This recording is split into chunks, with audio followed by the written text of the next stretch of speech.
Good afternoon. I want to invite you to find a seat, please.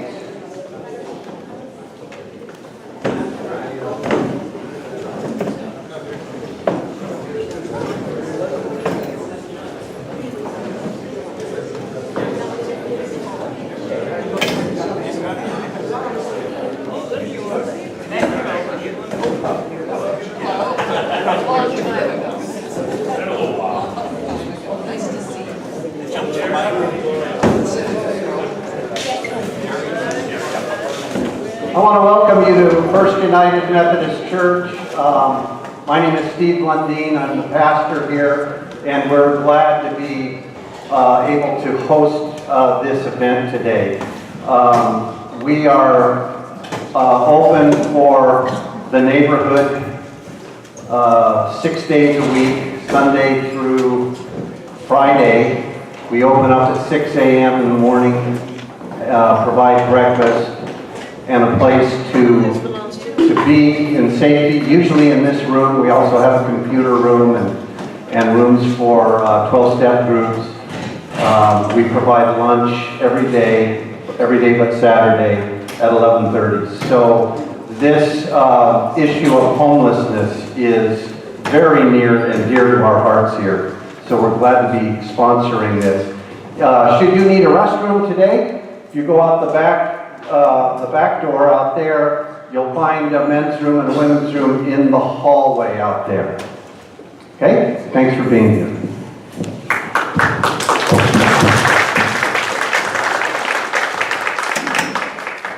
Good afternoon, everyone. Thank you so much for being here today. My name is Ruby Naranjo with the Office of Assembly Member Luis Alejo's office, and we are here for the informational forum to end homelessness and to come together as a community and talk about what are some of the short-term and long-term solutions. There will be an opportunity for the public to ask any questions or any answer for Q&A. And it is my pleasure to introduce Assembly Member Luis Alejo with District 30. Thank you, Ruby. Thank you to Pastor Steve Lundeen and First Methodist Church for allowing us to have this first forum. We want to have several, because if we're going to tackle this issue in the long run, we have to have several hearings and hopefully engage a wider involvement and concern from citizens all across Salinas, because we all know we can do better. But I wanted to, first of all, thank everybody for coming here today. Thank you for all our panelists that are here, and Supervisor Simone Salinas and Steve McShane for joining us also, and all of you who took the time out of your busy schedule to be here and participate. The reason that we're having this forum is two main reasons. First of all, we think that we should let the residents of Salinas know what is being done. I don't think the message is conveyed necessarily as clearly as we can, but what is being done in the short and long term to address the crisis of homelessness in Monterey County. And we live in a very expensive part of California here on the beautiful coast. It's beautiful to live here, the residents are beautiful, but it's a very expensive place to live. So when you talk about rents and being able to afford a home, it's something that's for some people out of reach. So it only makes the situation worse for many of our residents. But we all know what's around the corner. All the scientists have predicted it, that some major fear storms are coming in these next few months. And when I was walking with my staff a couple weeks ago in Chinatown, and we meet the residents, some who are elderly, some who are veterans, some who are just had hard economic times. When you start meeting the residents, you can't help but fear for their safety. You're concerned for their safety, their well-being. Certainly the women that we met, the older women that we met, you can't help but be concerned that what's going to happen. They're most at risk when these storms hit. So we want to talk tonight about what's the plan for opening some warming shelters. Not only the one that's already open, which holds 68 people, but what happens if more people, the storms are so bad that we need to open some additional places. And so the city of Salinas said they had a plan, but I said we need to explain that so that people know, the press know, the public can read about what is their plan to open some additional spots beyond the 68 to help these folks, our residents, homeless residents, have a warm place this winter. Next week, we all celebrate Thanksgiving. And it's a moment for all of us, as when we're sitting at home with our families, to take a moment to reflect on those that don't have that warm shelter. And we should all be concerned. We're doing this kind of work because we know it's God's work. We know that the greatest measure of a society is how we treat the least among us, the most vulnerable, the poor. If we lift them up, we lift up our entire society, we lift up our country because we're doing the right thing and caring for the most vulnerable in our community. That's what this forum is about. The second major part that we wanted to do is talk about what can we be doing in the long run, which is the real long-term solution. To be able to identify some goals, some benchmarks, some real projects that we could do in Salinas to deal with this in the long term. We all know that right now there's a lot of funds, federal funds, to help our homeless veterans. There's no reason why in Salinas and in Monterey County we should not launch a campaign to make sure that every homeless veteran is identified and moved into housing, into transitional housing, whatever it may be, but also everyone else. We should have goals to try to transfer our other residents as well, our mothers, our seniors, other residents who need warm shelter just like everyone else. But that's going to take identifying and looking at zoning issues, identifying certain properties, talking to some of the property owners. Those efforts take a long time, but it's going to require state legislators, county officials, city officials, the nonprofits, all of our citizens to get involved into making these goals happen. If we're all on the same page, we're going to make a lot more progress and be able to see the benchmarks that are accomplished all along the way. I think we accomplished what we're showing the community. We are working towards reaching some real goals with a plan that we can lay out. Lastly, I'm also here because as new laws go into place, if there's going to be a big bill moving forward next year to create a new fund for affordable housing, we should ensure as legislators that with that new legislation, that a certain percentage of that goes to to provide housing for our homeless residents throughout the state of California, that the cities and counties could apply for it, draw it down, and make some of these projects that we're talking about a reality. Also, the governor signed another bill of mine to bring back a new tool of economic development.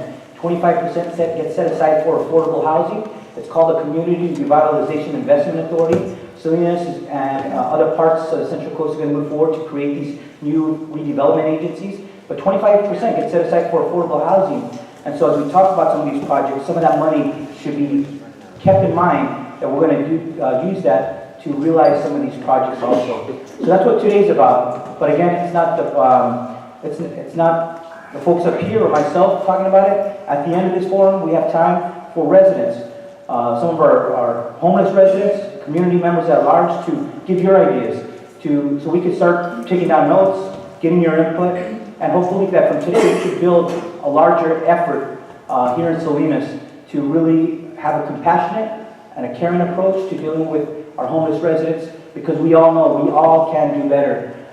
So with that, I want to really thank you for coming here today. But to make some opening remarks also, we have our county supervisor, one of our hardest working elected officials, Simon Salinas, everybody.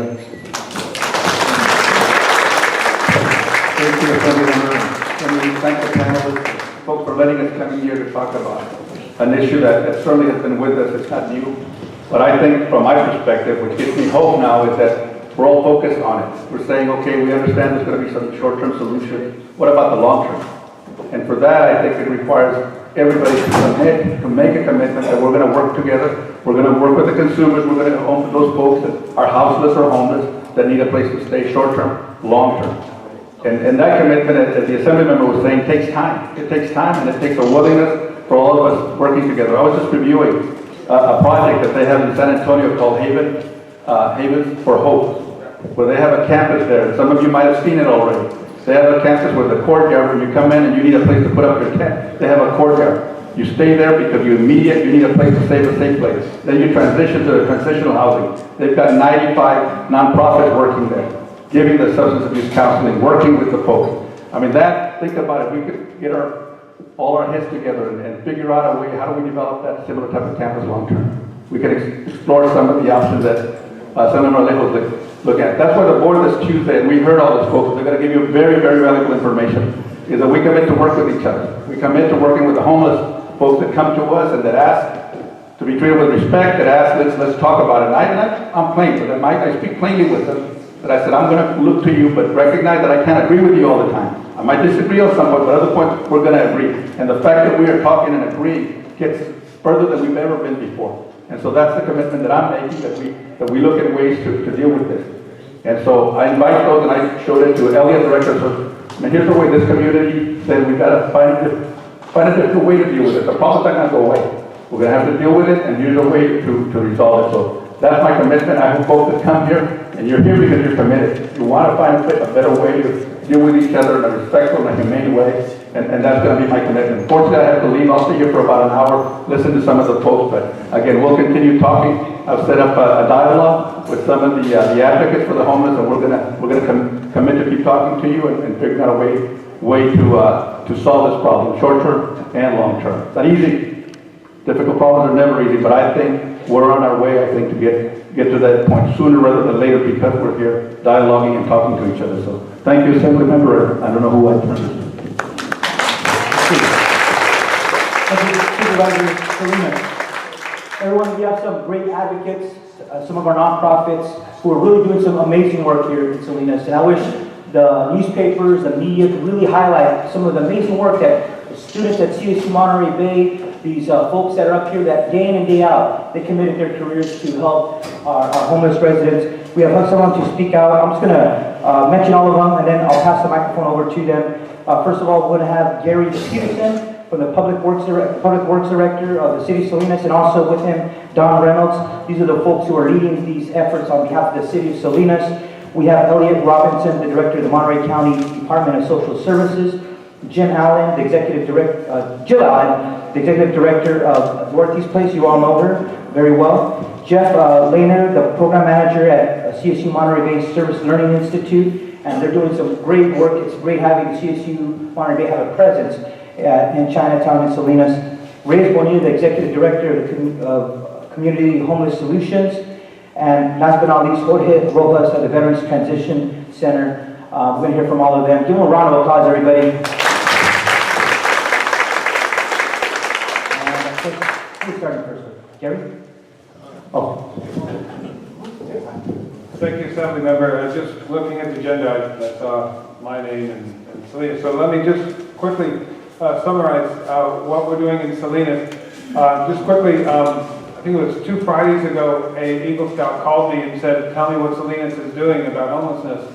I talked with him for 5 minutes, and he took a deep breath, and he's all, wow, that's complicated. It is one of the most complicated issues because of the silos, because government is so accustomed to working in silos. And what we've been trying to do, the Director Gary Peterson and I, more than anything, is trying to work across those silos, get that horizontal effort going forward, not just the, I just do this, I just do this, I just do this, that's not my job, I don't care. And I hope people that I've worked with, a number of you in this room, have recognized that we're looking at the whole issue, not just our public works issue. But we have to work with that as well. So, we've taken a few trips with the mayor and fire chief to talk about El Nino and preparations for what could be a very wet winter. And of course, that includes our most vulnerable, what I refer to as marginally housed people that are living in the streets. And so, again, we've created our warming shelter. It's been open since November 9th with the support of Shelter Outreach Plus. Thank you, Reyes, and with the county of Monterey. Sharing and paying for that. It sleeps up to about 60 people per night. I think our height so far has been 27. And we're looking at ways of making that more amenable so that the folks on the streets can find it more welcoming for them. Some things are impossible. Conjugal nights, for example, are not doable in the shelter environment. So we're trying our best at that. In the event that it does rain, of course, we have plans in place and we have resources. We have Sherwood Hall, we have the Armory, we have spaces to put people in case it gets so wet that it's unbearable. So that is our long plans in terms of the rain. As many of you know, our city adopted an ordinance in September 15th. At the same time, we issued a request for proposals for encampment cleanup services. Because we do work for 150,000 people, we have to tackle the whole issue, and part of our issue is just the dire need to keep our city clean and safe. And so both of these items moving forward, just want to make it clear tonight that that ordinance is designed for emergency situations. Last December, I toured every creek bed in the city with the county sheriff code enforcement officer, encouraging homeless not to sleep in the riverbeds, not to sleep in harm's way. And we had no tools in place to give them, or to give us, if they didn't want to move. The storms were coming, and sure enough, we got 4 inches of rain in about 6 hours that Wednesday afternoon. So I'm glad at least we were smart enough to get out there ahead of the storm and to protect people's safety. And so on December 1st, please come and listen to our proposal to implement this ordinance.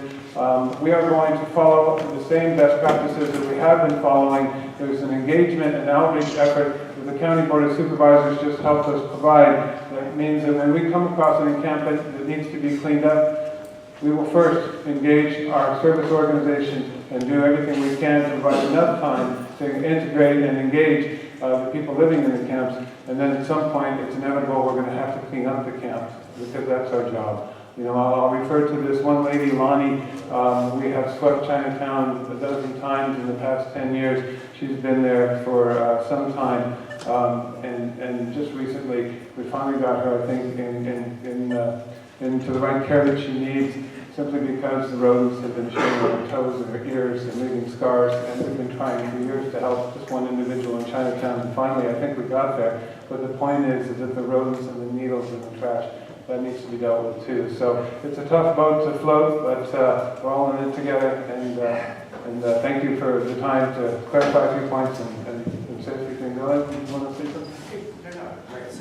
The next slide, will you pass it? Yeah. Thank you very much. Let's give a round of applause, everybody.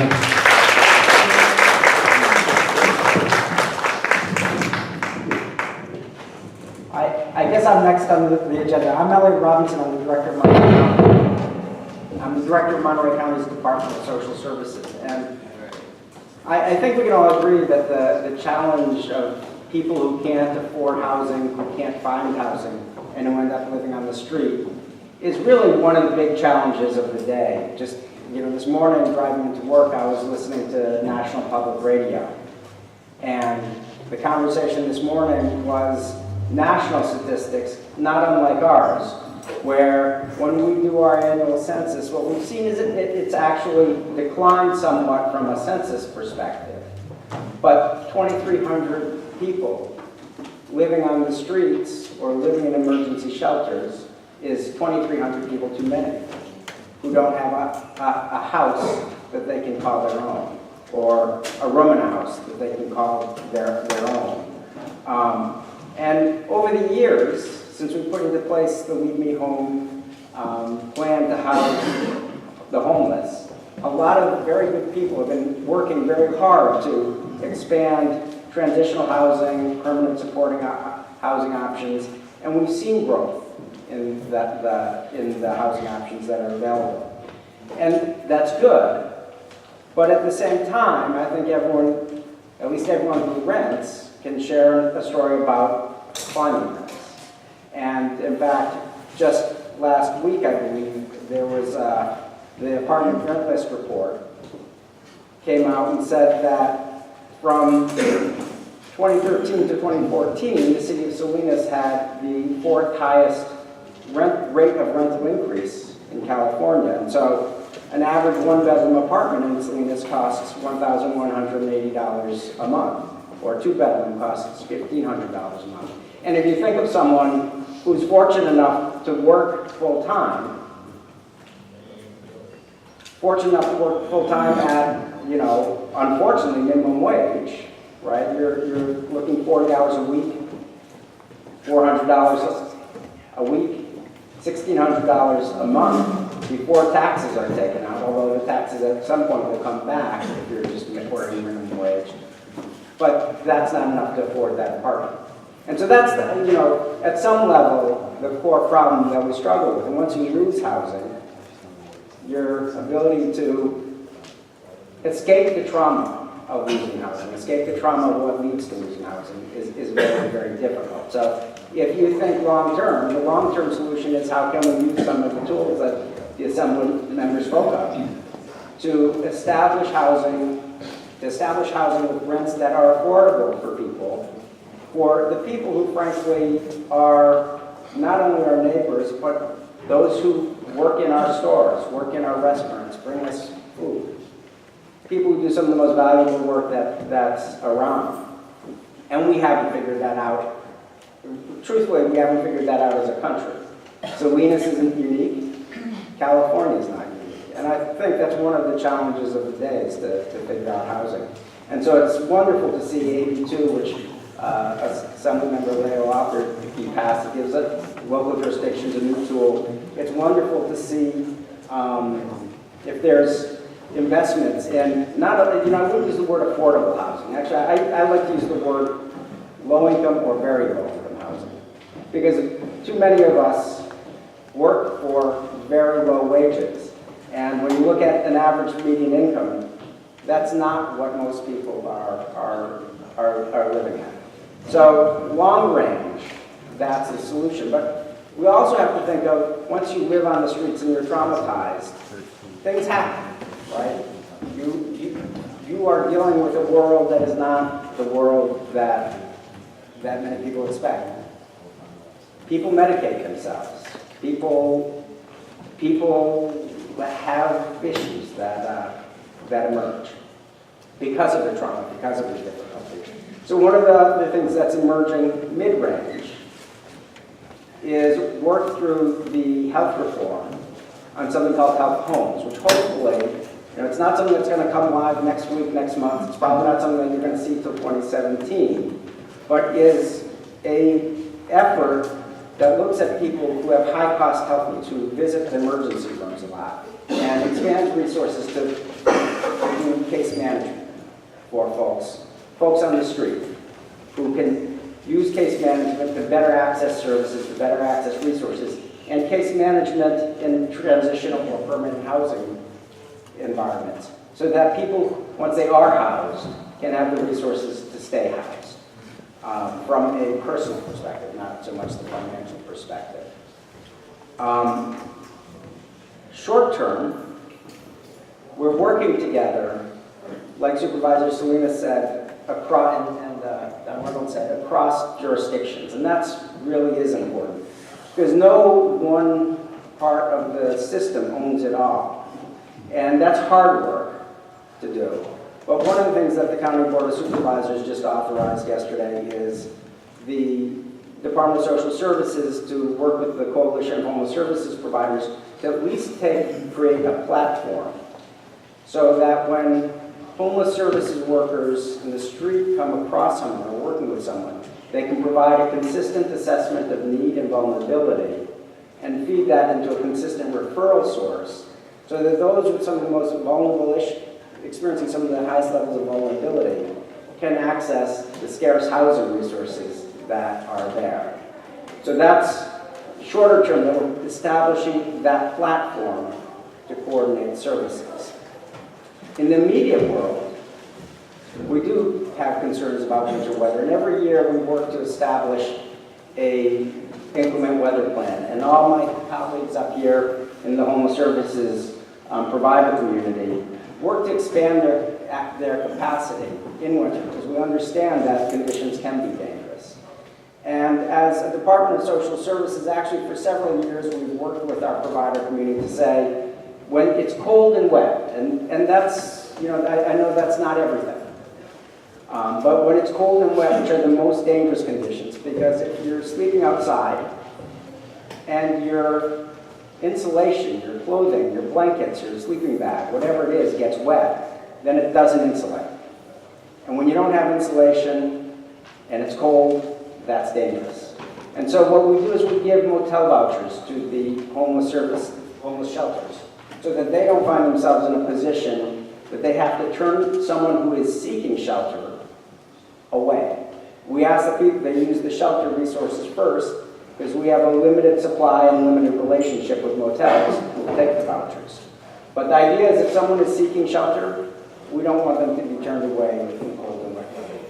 So that is in place in the very short term. So I look forward to input. I know our Board of Supervisors looks forward to ideas, from all perspectives on what we can do, and we'll have to sort out how that fits in and how that fits in with our partnership with cities, with providers, with philanthropists, with the state. And I actually want to mention one other thing at the state level that came into place a year ago.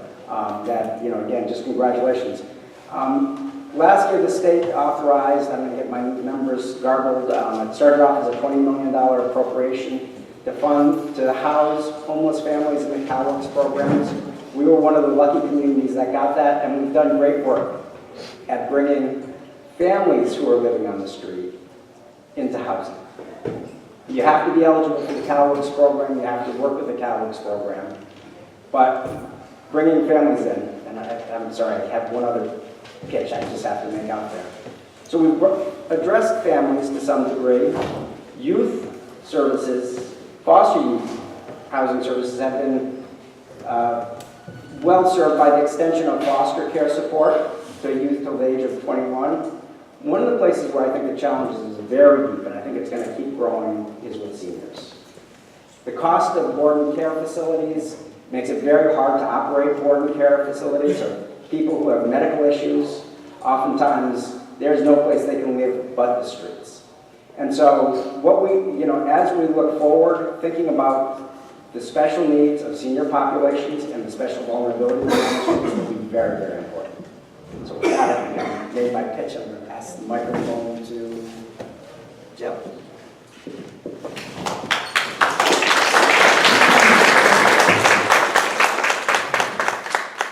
Thank you. So what have we heard so far today? Haven. Haven for hope. Haven for hope. Hope is a powerful word. Haven is a powerful word too. We've heard from Supervisor Salinas that it looks like we've got some great short-term plans coming together, but what about the long-term? What are we doing about long-term plans? We've heard from Mr. Reynolds with the city that the old way of solving a problem is working in silos, but we need to be looking at horizontal alignment. Where can the people in the silos partner to make things really happen for people in need? We heard about the warming shelter, the county warming shelter right here in Salinas, 215 Lincoln.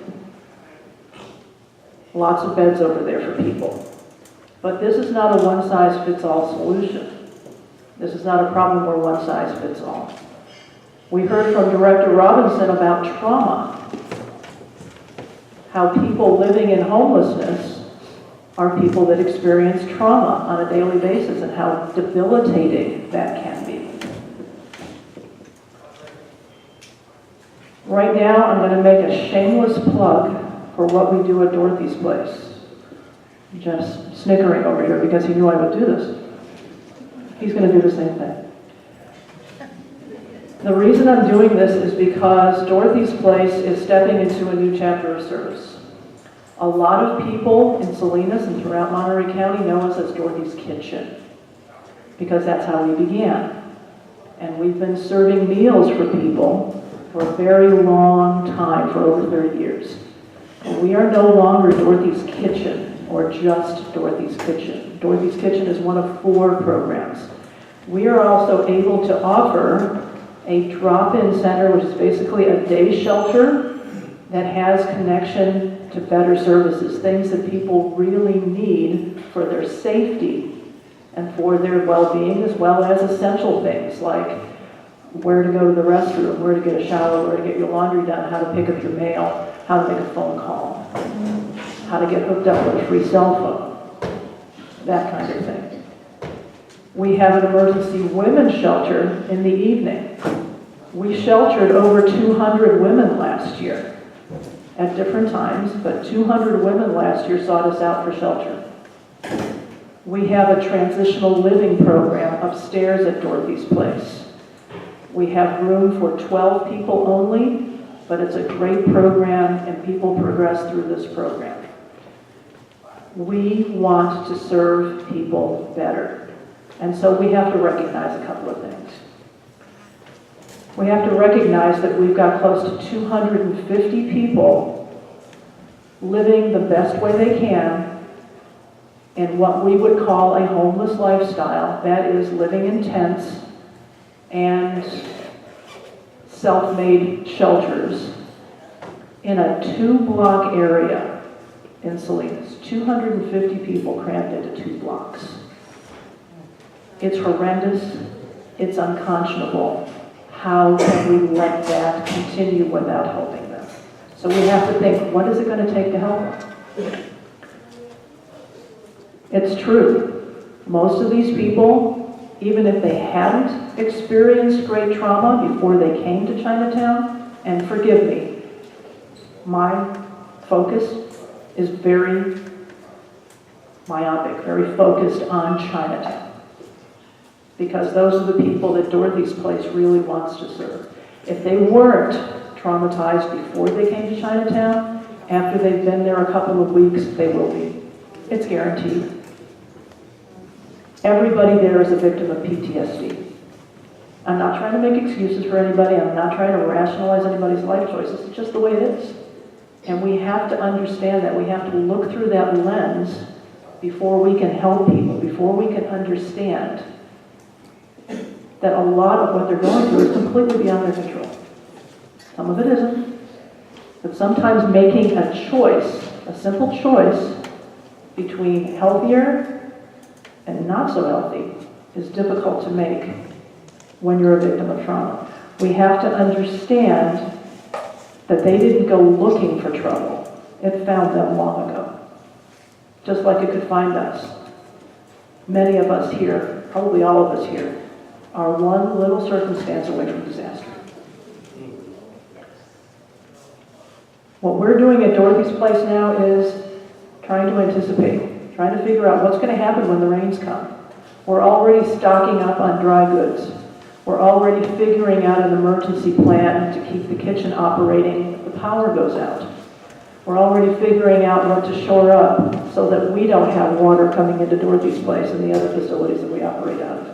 We're already figuring out that when the rains come, we're going to have more people in Chinatown because some people won't have any choice but to join us there. So how are we going to serve more? But we need to do better. We need to take that advice about horizontal alignment. We're seeking out partnerships with other people that may have a piece of this but can't do the whole thing, and to make those connections so that we can serve better. The perfect example of that, what I believe is the perfect example, is the Pilot Health Service Center in Chinatown at 115 East Lake Street. So this is how that came together. The city provided the property, the facility. They're leasing the facility for us. The county is providing some of the operational funds. Franciscan workers, Dorothy's Place, through our contacts, are providing the building team that is going to go in there and take the money that the city identified to renovate that building and actually stretch it, because we can squeeze a nickel until it screams. We're going to use that money and stretch it so that we can finish that renovation, hopefully, the beginning of April, and start providing 24-hour showers and restrooms for people in that area, for the 250 people, maybe more by then, in that area. And so that we can provide case management and coordinated entry into services for people that need services. Thank you for the thumbs up on that. I really appreciate that. CSUMB's MSW program is providing a lot of the case management and the coordinated entry resources to be able to do that, both through the Learning Centers program and through Dorothy's Place program. The county, through the CalWorks program that Director Robinson mentioned, is providing a lot of the resources to keep the showers and restrooms operating, because we're going to be hiring family wage earners that are going through that program to run the showers and restrooms. And they're going to subsidize some of that for a while, and then our intention is to hire them on full time. So this is an example of how city, county, service providers, and others can come together to make a solution work. We're hoping that that Pilot Social Service Center will be the beginning of a larger social service campus in Chinatown, serving people that are heavily traumatized and have no other place to go, and to create real solutions. We're hopeful that this nexus of activity, all of this attention that we're getting now to this problem, is going to yield private investment as well as investment of public dollars. And that we can all come to the same table and depend on each other's expertise to solve the problem, because no one entity has a solution. The community has to come up with the solution. We need more public-private partnerships. We need more investment by citizens, by people with the wherewithal to invest their dollars in a social cause, in a social justice cause, that hopefully the solutions can be replicated for other areas of Monterey County, not just Chinatown. And I'm going to turn it over to Reyes.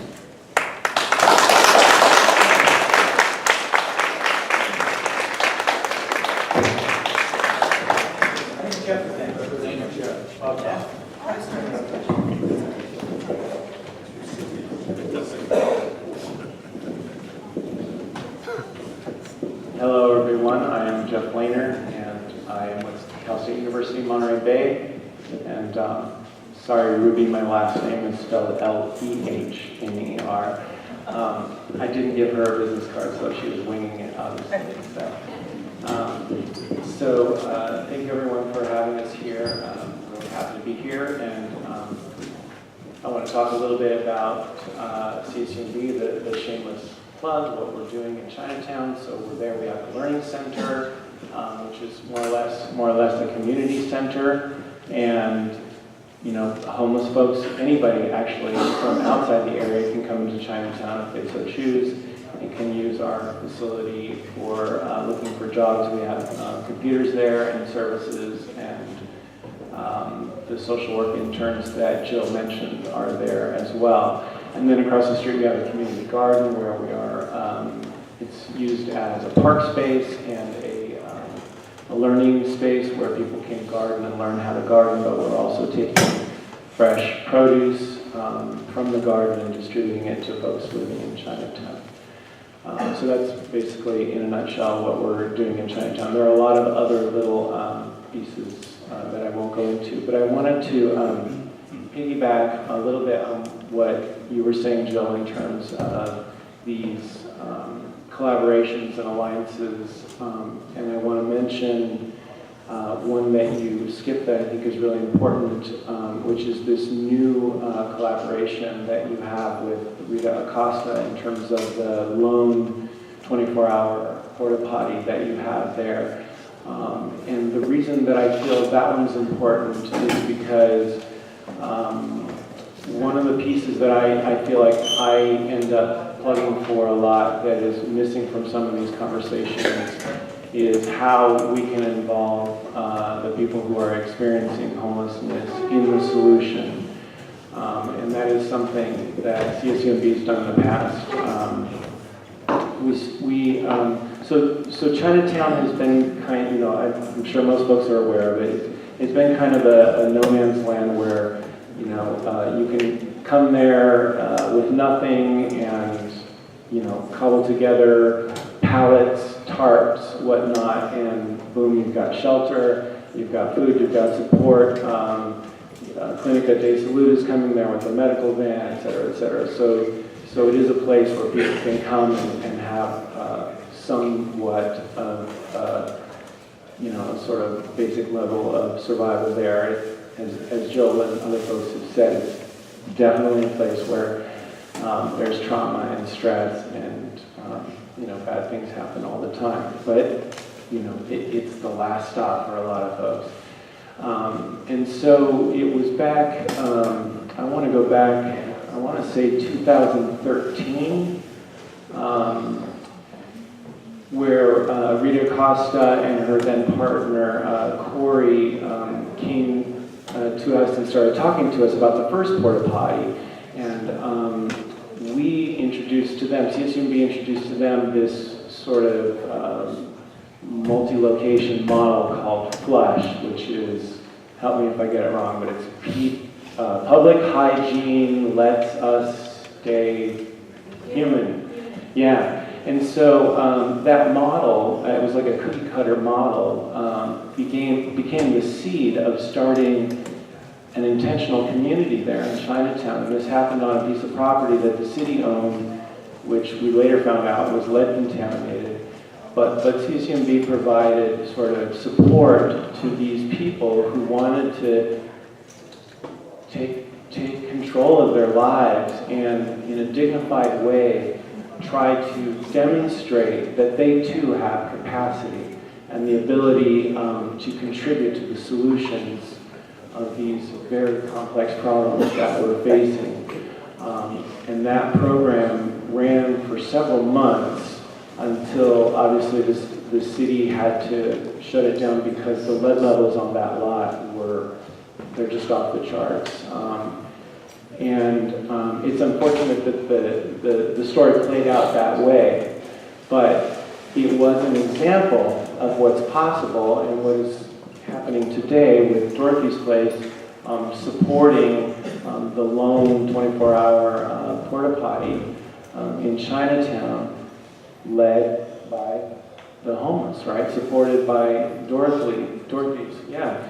So long-range plans are necessary. Long-range plans are really smart and necessary, of course.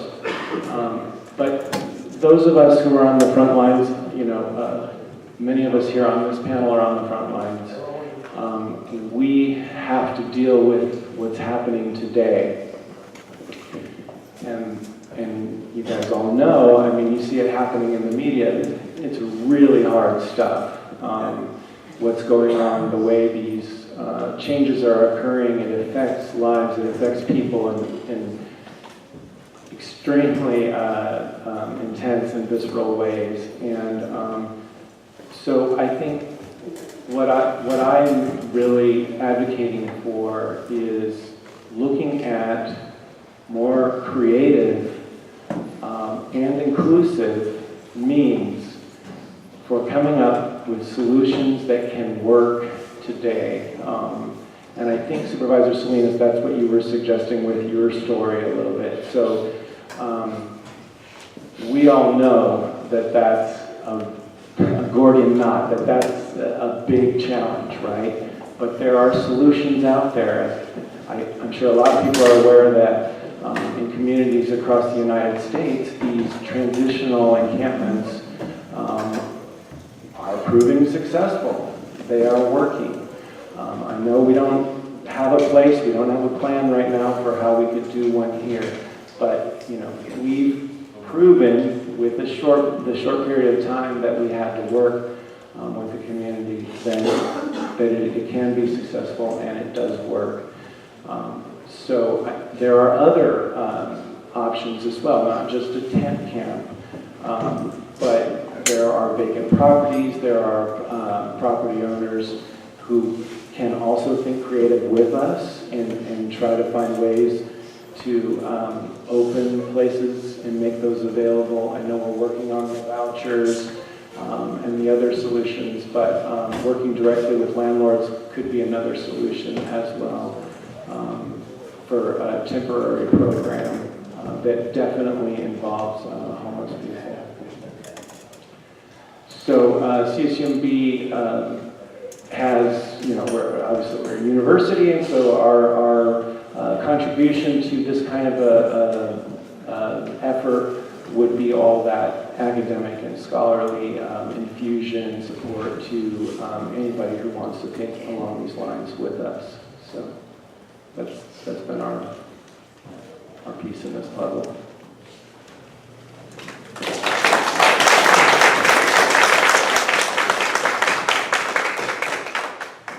I just wanted to take half a minute to acknowledge, because Jeff just reminded me of this, and something that I should have done, is to acknowledge Rita Acosta and the management team for the great work that they're doing in Chinatown. It's more than maintaining the porta potty there. They're doing all sorts of great advocacy. But to also point out how many people from that neighborhood are here in attendance today participating in this discussion. This is more than I've ever seen participate in a community forum before, and you are all to be congratulated for being part of the discussion and part of the solution. I realize we're a bunch of talking heads up here, and you probably heard all this stuff a million times before. But just your presence here is powerful, and you're going to become more powerful as you walk with us, and we take your lead on this.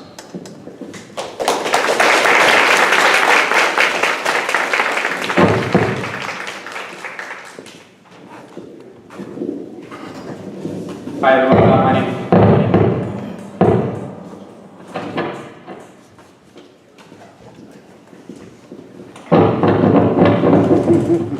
Can you hear me? Can you hear me? Okay.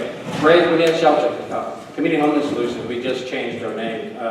We were known as Shelter Outreach Plus. We're good, we're happy to be here. And listening to everything today, as an agency perspective, and then from a bigger picture perspective, there's three things that we're looking at in terms of agency to expand. So when I came in 3 years ago, and today's my 3-year anniversary with the agency, thank you.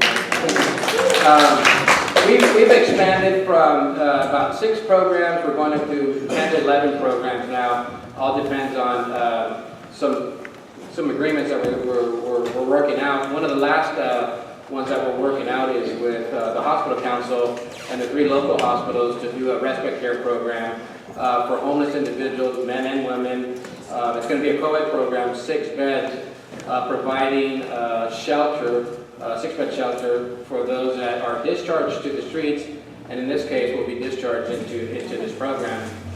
We hope that it be successful so that we can expand our services up to 12 beds. And then we can revisit that. But from an agency perspective, one of the biggest things, and I know we've been talking about many ways of how to resolve the homeless issue, but as an agency, I am revisiting, and I had a hard time back in the early 2000s with permanent supportive housing for various reasons. But I am strongly considering, and I've already proposed to the board that we convert our transitional housing programs to permanent supportive housing programs. I thought I'd get an applause. And I tell you why. Because transitional housing only provides 2 years of housing. Permanent supportive housing, you can live there for the rest of your life. So HUD, in this case, federal government and funding, priority now is rapid rehousing, housing first, and permanent supportive housing. So transitional housing in the country transitional housing is changing drastically. They're trying to convert those programs into permanent supportive housing. So if we're going to be competing in the years to come, then we're going to be changing. In fact, this year our applications it forced us to answer questions because HUD is leading in the direction of housing first, permanent supportive housing, and rental assistance, and in this case, rapid rehousing. So our agency has to change. So if we changed our name to Community Homeless Solutions and solutions at the end, then we got to be able to provide solutions to the population, and in this case, the homeless population. So we will convert, and we'll be talking to the Federal Department of Health and Human Services, so to see how we can convert our programs from transitional housing to permanent supportive housing. We could say that today we are truly a continuum of care as an agency. We have shelters, we have transitional housing, and we have permanent housing. We just basically assumed a program that was launched by Chaz, providing 14 beds to individuals that are HIV positive. And so we didn't want that money to go back to HUD. We assumed it, whether we were able to afford it or not. And so we felt that it needed to stay in the county. We rescued that, and I'm grateful to the board because it wasn't an easy decision, and the outcome was a good outcome. The second thing, as leaders and public officials here today, as an agency, and as we're going to propose to the coalition and continuum of care, in this case, the Leadership Council, is that we haven't finalized an agency policy agenda, but we have strategies that we want to be able to propose. In this case, Assemblyman Alejo, but we're considering the following concepts. We know AB 2, as he spoke today, was enacted into legislation. So we're looking at the following concepts. State housing beds to raise funds for homeless programs and affordable housing. Temporary sales tax increase for homeless programs, affordable housing, and other social services programs. Eliminate certain tax credits, e.g., for example, oil severance tax, and then affordable housing tax credits. And we've all talked about the little small housing, where we're looking into that as a permanent supportive housing concept. So we're doing everything we can as an agency. We're working a lot with local officials, Elliott, Don, Mayor, with Alejo, everybody, so that we're able to provide the best services to the homeless population. There's a lot of work to be done. If I look at it from a smaller picture, a perspective from an agency, there's 3 areas if you're going to be able to provide appropriate and best practices. And I've heard that that term best practices. For me, it's simple. If we don't address mental health, if we don't address medical services, and really a permanent situation in housing, and then we're doing things in vacuum. So as an agency, we're looking at those 3 ways of bringing in funding to address those things. If we address mental health and medical services and those issues, then we're going to have a stronger and able population in our programs and programs throughout the county, and in fact throughout the state and throughout the nation. We're on the street. We're seeking funding. We believe we'll get that funding. As we speak, we assess individuals on the street. And the reason I did this 3 years ago, was because people were coming in too slow into our programs. So I wanted to expedite the process of bringing in homeless from the streets. I believe our staff were creating barriers, and as opposed to assessing in or assessing out. In other words, creating barriers for people not to come in. So we've eliminated a lot of this process. We're on the streets providing mental health services so that people can come into our programs or refer to the appropriate agencies. We are seeking money for medical services. We know Clinicas out there, but we want to be able to replicate some of those with a different approach. I am seeking funding to have our own medical mobile unit as we go out through the streets, as opposed to just having a van. And those are some of the things that we're doing to resolve issues in this community.